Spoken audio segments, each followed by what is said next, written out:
Here's a little ditty for you. You know, or you may not know, that they're having war games in South America. Well, no United Nations are down there, but I can tell you who's down there. Russia, China. Anyhow, here's a little clip that I come across on a channel that I watch, and you're going to have to listen to it, okay? So be patient and listen, okay? Yes, we've got an update for you today from our July 11th newscast. Several weeks ago, we reported that Venezuela would be hosting war games involving Russia and China. Now, at the time, we reported that Iran would also be involved. It's unclear right now whether the Iranian regime did indeed send military forces to Venezuela to participate in these war games. Some reports say they're there. Some reports do not mention Iran. Here is what we do know. On August 13th, the Sniper Frontier, so-called, competition kicked off in Venezuela, and it will last until August 27th, 2 weeks solid of war games in Venezuela, in the Western Hemisphere, and China and Russia are participating right now, folks, in real time. Look, I'm coming to you on Monday, August 22nd. They are in the midst of these war games, and again, it is a competition, supposedly a friendly competition involving these various nations. Now, China and Russia are there. Iran may be there. Cuba is there. Pakistan, Nicaragua, several other nations. Of course, Venezuela, the host nation, their military forces are involved as well. And it appears to be exactly what the name says. It is a sniper competition. Who knows what other kinds of military activities they are engaging in right now. But Venezuelan officials have made very clear that this is part of an anti-Western front involving, of course, Venezuela, Russia, China, various rogue regimes, and anti-American actors all converging in the Western Hemisphere at America's doorstep. Not one NATO nation, by the way, not one Western European, U.S.-aligned nation is participating in these drills right now. So that gives you an idea of what we have and why now. Why are China and Russia now so confident that they would send troops to the Western Hemisphere, to the very doorstep of the United States? Yes, I know Venezuela is not right next door to the U.S., but it's in our hemisphere. It's in the Western Hemisphere. It's close enough, too close for comfort, to have American adversaries training literally in your backyard. Why now? Real simple, folks. Number one, they sense weakness in Washington. This is no surprise, no shock. If you've been watching the newscast here on a regular basis, we have informed you of that. And we are upon the one-year anniversary of the disastrous U.S. withdrawal, the global embarrassment that was under the Biden administration 1 year ago already, hard to believe, August 2021.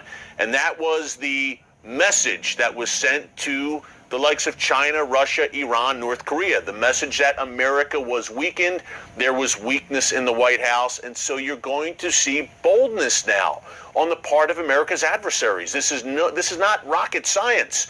Where there is weakness, where they sense weakness, they will become more bold. That is exactly what you're seeing. And by the way, these military drills in Venezuela, they're the tip of the iceberg. We've seen several joint military drills in recent months involving China, Russia, and Iran. Now, last week on the newscast, we reported that Russian soldiers were on the ground in Iran, along with soldiers from Belarus, taking part in a drone competition where the various countries are using Iranian-made drones, and that was a week-long drill as well. So Russia's getting around here in Iran for drills there, in Venezuela for drills there, and then kicking off August 30th and lasting through September 5th, Russia will be hosting the Vostok, so-called military war games in eastern Russia, in Siberia, and China will be there along with Belarus, and it appears that India will also take part as well. Really not surprised, the roll call of participants when you think about it. China and Russia have gotten closer and closer. Really, this alliance was forged in a very public way back in February, right before the Russian invasion of Ukraine, when at the Olympic Games in China, Putin and Xi Jinping, the Chinese dictator, met, and they publicly declared they were taking their alliance to another level. We saw the same thing a month ago when Putin visited Iran, again warmly embracing Iran's leader, North Korea, as all coming together and forming this anti-Western alliance. More on North Korea in a minute. But real quick, part of that gathering storm is not only those four leading players in this anti-American coalition, but you also have the likes of Venezuela in Latin America, Cuba, Nicaragua. Any anti-American force seems to be galvanizing and uniting right now, mainly behind China, Russia, and Iran. But that is how it is all unfolding right now, as I see it. And when we talk about Latin America, Venezuela, right now, we have an Iranian cargo plane linked to Iran's Revolutionary Guards Corps. And we've mentioned this on previous newscasts. It is basically in Argentinian custody. The Argentinians said, hey, what's going on here?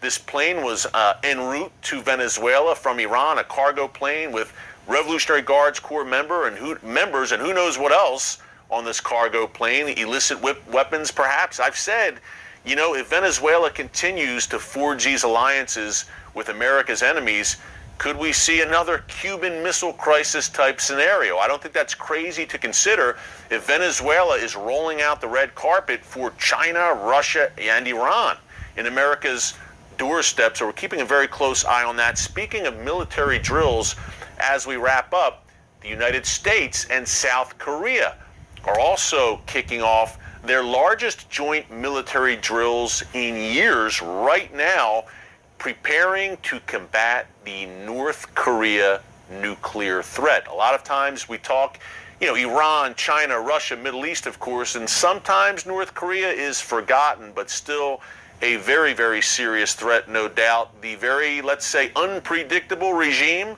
of Kim Jong-un, very active still, very much anti-Western and very much nuclear armed and working on intercontinental ballistic missiles that could one day reach the United States. And North Korea has conducted several ballistic missile tests this year already, and the year's not over yet. So, folks, indeed there is a gathering storm.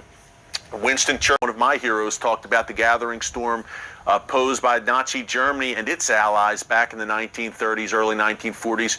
We have it once again today. History is repeating itself. The problem is we don't have a Churchillian leader in office right now, but we do have the God of Abraham, Isaac, and Jacob. God